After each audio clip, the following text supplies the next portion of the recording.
Hello, it's Alyssa from Handmade.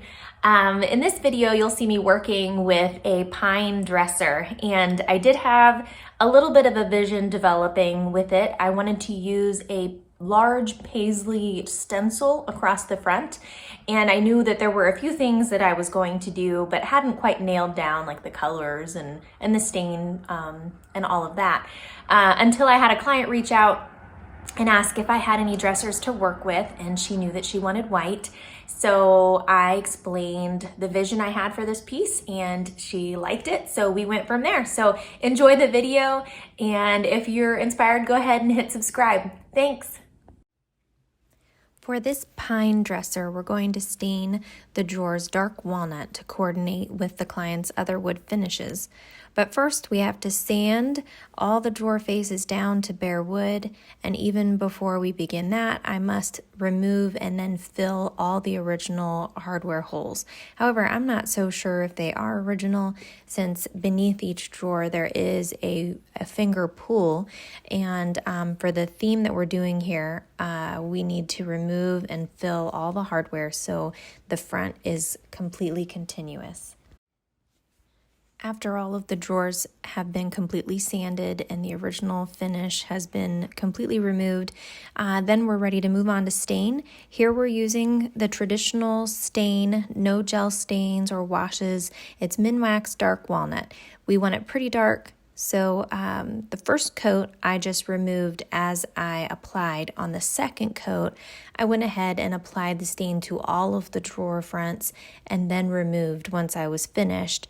That gave the stain a little bit more time to absorb and have an even darker tone.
Once the stain is completely dry, typically I like to give it overnight, then it's time for a top coat. For stains, I really like using polyurethane if possible. Nothing beats its durability, so I like to use satin poly. It's got a nice sheen, and it's not too glossy for this project, and I use a sponge to apply for a flawless finish.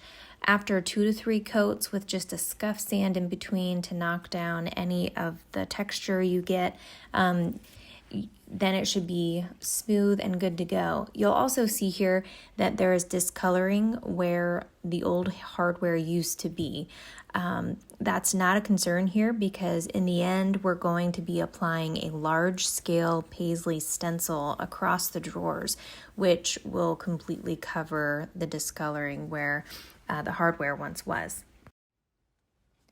After I'm done with a top coating, I lined up all the drawers butt up together in their order so that when I go to lay down my stencil, it will flow seamlessly across to the next. This is important because however you apply it here is how you will see it when it's all put back together in the dresser. I like to use small stencil sponges. Since they're not brushes, I find that brushes tend to push paint under your stencil, causing either a mess or bleeding. And with the sponge, you can just kind of tap it on until you get decent coverage and move right along with minimal bleeding and have crisper lines. I will note that I have more success with stenciling being crisp and clean if I apply less paint. And I know I hear other people say that too, that they do thin coats. They might even go back and do a second run. But honestly, I don't even do full coverage with my stencils. It's kind of like an 80%. And then since you're not an inch away from it, as you pull back from it, it gives you a very crisp, clean finish. And now it's time to prep the frame. So I pull out my deglosser and I scrub it with a sponge, clean all of the oils and dirt that have accumulated on it.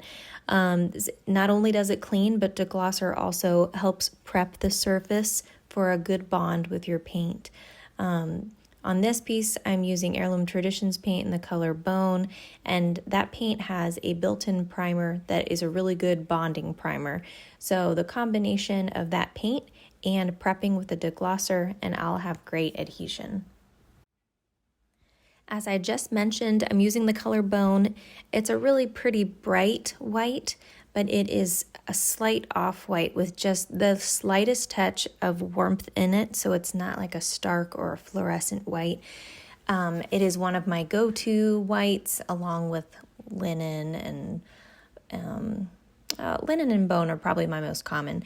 But here I'm using Bone, and after the first coat, I do notice that there are two areas on top that were bleeding through, which is totally not surprising. Here, this dresser is a knotty pine, and that commonly has bleed through where the knots are placed. So I simply spot primed using my Zinsser Bin shellac-based primer spray, and this is a staple for me. It's ever so convenient, and I always have it on hand. You can just mist it across those areas that you have that are trouble areas, and this one took me 2 applications. Then make sure it's really dry. Again, I let this go overnight. If it's not quite dry enough or hasn't had a long enough time to really seal that area up, and you go ahead to paint, the primer may not have enough time to do its job, and then you'll have bleed through once again. But I noticed that it did its job. I was able to move right along and do the last 2 coats of Bone and had no more bleed through. I'm so pleased with the end result. Doing a Paisley stencil on the front of a dresser was one of my finishes that I've had on a list that I've been wanting to do for a little while. So it was fun to put that on this one.